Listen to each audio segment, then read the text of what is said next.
Clear ಆಗಿ ಅವರು permission ಕೊಟ್ಟಿರೋದು ರಾಷ್ಟ್ರಧ್ವಜ ಮತ್ತೆ ಕನ್ನಡ ನೋಡಿಯಪ್ಪ, ಪಂಚಾಯತಿಯವರು ಕೇಳ್ಕೊಂಡಿದ್ದಾರೆ, ನಾವು ರಾಷ್ಟ್ರಧ್ವಜ ಕನ್ನಡ ಧ್ವಜ ಬಿಟ್ಟು ಯಾವುದು ಹಾರಿಸುವುದಿಲ್ಲ ಅಂತ. ಮುಚ್ಚಳಿಕೆಯನ್ನು ಬರ್ಕೊಟ್ಟಿದ್ದಾರೆ, ಹೇಳಿದ್ದಾರೆ. ನಾವು ರಾಷ್ಟ್ರಧ್ವಜ ಗೌರವ ಕೊಡಬೇಕು, ಕನ್ನಡ ಧ್ವಜ ಗೌರವ ಕೊಡಬೇಕು ಅಂತೇಳಿ ನಾವು ಮಾಡಿದ್ದೇವೆ.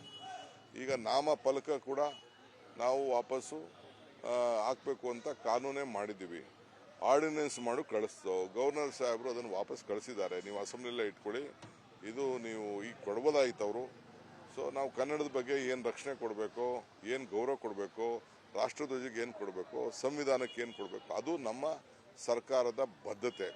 ಅದನ್ನು ಬಿಟ್ಬಿಟ್ಟು ಅವರು ಶಾಂತಿ ಕದಲಿಸೋಕ್ಕೆ ಏನೋ ಒಂದು ದೊಡ್ಡ ಪ್ರಯತ್ನ ಮಾಡ್ತಾ ಇದ್ದಾರೆ. ಜನ ಬಹಳ ಗಮನಿಸ್ತಾ ಇದ್ದಾರೆ, ಗಂಭೀರವಾಗಿ ಜನ ಗಮನಿಸ್ತಾ ಇದ್ದಾರೆ. ಇಷ್ಟು ಮಾತ್ರ ಹೇಳ್ತೀನಿ. ಬಿಜೆಪಿ ಅವರು ಹನುಮ ಧ್ವಜವನ್ನ ಮನೆ ಮನೆಗೆ ಹಂಚ್ತಾರಂತೆ ಸರ್, ರಾಜ್ಯಾದ್ಯಂತ. ಬೇಡ ಅಂತ ಹೇಳಿದವ್ರು ಯಾರ್ರಿ? ತಿರಂಗ ಧ್ವಜನ ಗರ್ಗರ್ ತಿರಂಗ ಅಂತೇಳಿ ಹಚ್ಚಿದ್ರು. ಏನಾಯ್ತು ಅದು ಗರ್ಗರ್ ತಿರಂಗ? ಈಗ ಯಾಕೆ ಬಿಟ್ಬಿಟ್ರು ತಿರಂಗನ? ಈಗ ಸೆಂಟ್ರಲ್ ಅಲ್ಲಿ ಇದಾರಲ್ಲ, ತೆಗೆದ್ಬಿಟ್ಟು ತಿರಂಗ ಬಿಟ್ಬಿಟ್ಟು ಹನುಮ ಧ್ವಜನೇ ಮಾಡ್ಕೊಂಡು ಕಾನೂನೇ ತಗೊಂಡು ಬಂದ್ಬಿಟ್ಟು ಯಾರು ಬೇಡ ಅಂತ ಹೇಳ್ತಾರೆ? ನೋಡಿಯಪ್ಪ, ಪಂಚಾಯತಿಯವರು ಕೇಳ್ಕೊಂಡಿದ್ದಾರೆ, ನಾವು ರಾಷ್ಟ್ರಧ್ವಜ ಕನ್ನಡ ಧ್ವಜ ಬಿಟ್ಟು ಯಾವುದು ಹಾರಿಸುವುದಿಲ್ಲ ಅಂತ. ಮುಚ್ಚಳಿಕೆಯನ್ನು ಬರ್ಕೊಟ್ಟಿದ್ದಾರೆ, ಹೇಳಿದ್ದಾರೆ. ನಾವು ರಾಷ್ಟ್ರಧ್ವಜ ಗೌರವ ಕೊಡಬೇಕು, ಕನ್ನಡ ಧ್ವಜ ಗೌರವ ಕೊಡಬೇಕು ಅಂತೇಳಿ ನಾವು ಮಾಡಿದ್ದೇವೆ. ಈಗ ನಾಮ ಫಲಕ ಕೂಡ ನಾವು ವಾಪಸ್ಸು ಹಾಕಬೇಕು ಅಂತ ಕಾನೂನೇ ಮಾಡಿದ್ದೀವಿ. ಆರ್ಡಿನೆನ್ಸ್ ಮಾಡಿ ಕಳಿಸ್ತೋ, ಗವರ್ನರ್ ಸಾಹೇಬರು ಅದನ್ನು ವಾಪಸ್ ಕಳಿಸಿದ್ದಾರೆ. ನೀವು ಅಸೆಂಬ್ಲಿಯಲ್ಲೇ ಇಟ್ಕೊಳ್ಳಿ, ಇದು ನೀವು ಈಗ ಕೊಡ್ಬೋದಾಯ್ತು ಅವರು. ಸೊ ನಾವು ಕನ್ನಡದ ಬಗ್ಗೆ ಏನು ರಕ್ಷಣೆ ಕೊಡಬೇಕು, ಏನು ಗೌರವ ಕೊಡಬೇಕು, ರಾಷ್ಟ್ರಧ್ವಜಕ್ಕೆ ಏನು ಕೊಡಬೇಕು, ಸಂವಿಧಾನಕ್ಕೆ ಏನು ಕೊಡಬೇಕು, ಅದು ನಮ್ಮ ಸರ್ಕಾರದ ಬದ್ಧತೆ. ಅದನ್ನು ಬಿಟ್ಬಿಟ್ಟು ಅವರು ಶಾಂತಿ ಕದಲಿಸೋಕ್ಕೆ ಏನೋ ಒಂದು ದೊಡ್ಡ ಪ್ರಯತ್ನ ಮಾಡ್ತಾ ಇದ್ದಾರೆ. ಜನ ಬಹಳ ಗಮನಿಸ್ತಾ ಇದ್ದಾರೆ, ಗಂಭೀರವಾಗಿ ಜನ ಗಮನಿಸ್ತಾ ಇದ್ದಾರೆ. ಇಷ್ಟು ಮಾತ್ರ ಹೇಳ್ತೀನಿ. ಬಿಜೆಪಿ ಅವರು ಹನುಮ ಧ್ವಜವನ್ನ ಮನೆ ಮನೆಗೆ ಹಂಚ್ತಾರಂತೆ ಸರ್, ರಾಜ್ಯಾದ್ಯಂತ. ಬೇಡ ಅಂತ ಹೇಳಿದವ್ರು ಯಾರ್ರಿ? ತಿರಂಗ ಧ್ವಜನ ಗರ್ಗರ್ ತಿರಂಗ ಅಂತೇಳಿ ಹಚ್ಚಿದ್ರು. ಏನಾಯ್ತು ಅದು ಗರ್ಗರ್ ತಿರಂಗ? ಈಗ ಯಾಕೆ ಬಿಟ್ಬಿಟ್ರು ತಿರಂಗನ? ಈಗ ಸೆಂಟ್ರಲ್ ಅಲ್ಲಿ ಇದಾರಲ್ಲ, ತೆಗೆದ್ಬಿಟ್ಟು ತಿರಂಗ ಬಿಟ್ಬಿಟ್ಟು ಹನುಮ ಧ್ವಜನೇ ಮಾಡ್ಕೊಂಡು ಕಾನೂನೇ ತಗೊಂಡು ಬಂದ್ಬಿಟ್ಟು ಯಾರು ಬೇಡ ಅಂತ ಹೇಳ್ತಾರೆ? ನೋಡಿಯಪ್ಪ, ಪಂಚಾಯತಿಯವರು ಕೇಳ್ಕೊಂಡಿದ್ದಾರೆ, ನಾವು ರಾಷ್ಟ್ರಧ್ವಜ ಕನ್ನಡ ಧ್ವಜ ಬಿಟ್ಟು ಯಾವುದು ಹಾರಿಸುವುದಿಲ್ಲ ಅಂತ. ಮುಚ್ಚಳಿಕೆಯನ್ನು ಬರ್ಕೊಟ್ಟಿದ್ದಾರೆ, ಹೇಳಿದ್ದಾರೆ. ನಾವು ರಾಷ್ಟ್ರಧ್ವಜ ಗೌರವ ಕೊಡಬೇಕು, ಕನ್ನಡ ಧ್ವಜ ಗೌರವ ಕೊಡಬೇಕು ಅಂತೇಳಿ ನಾವು ಮಾಡಿದ್ದೇವೆ. ಈಗ ನಾಮ ಫಲಕ ಕೂಡ ನಾವು ವಾಪಸ್ಸು ಹಾಕಬೇಕು ಅಂತ ಕಾನೂನೇ ಮಾಡಿದ್ದೀವಿ.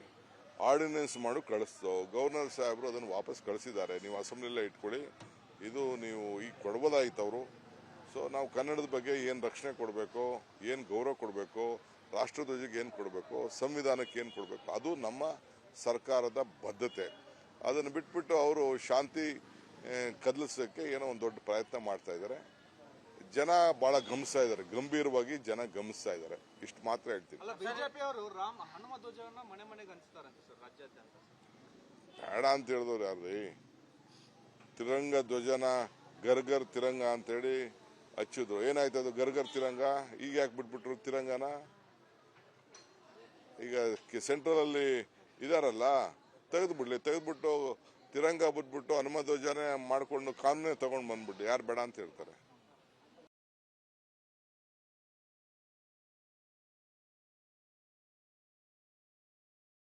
ಸ್ಟಾಕ್ ಮಾರ್ಕೆಟ್ನಲ್ಲಿ ಹಣ ಗಳಿಸಬೇಕೆ? ಭಯ ಬಿಡಿ, ಹೂಡಿಕೆ ಮಾಡಿ. ತಿಳಿಯಿರಿ ಸಣ್ಣ ಸಣ್ಣ ಟ್ರಿಕ್ಸ್. ಗೊತ್ತಿಲ್ಲದೆ ಸ್ಟಾಕ್ ಟ್ರೇಡಿಂಗ್ ನಲ್ಲಿ ದುಡ್ಡು ಕಳ್ಕೊಂಡಿದ್ದೀರಾ? ಸ್ಟಾಕ್ ಇನ್ವೆಸ್ಟ್ಮೆಂಟ್, ಸ್ಟಾಕ್ ಟ್ರೇಡಿಂಗ್ ವ್ಯತ್ಯಾಸ ಗೊತ್ತಿಲ್ವೇ? Equity, ETF, derivatives, option contract ಅರಿತು ಲಾಭ ಗಳಿಸಬೇಕೆ?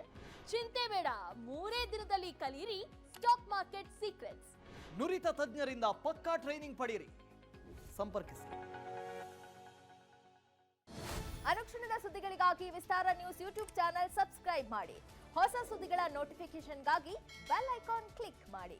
ಲೇಟೆಸ್ಟ್ ಅಪ್ಡೇಟ್ಸ್ಗಾಗಿ www.vistaranews.com ವೆಬ್ಸೈಟ್ಗೆ ವಿಸಿಟ್ ಮಾಡಿ.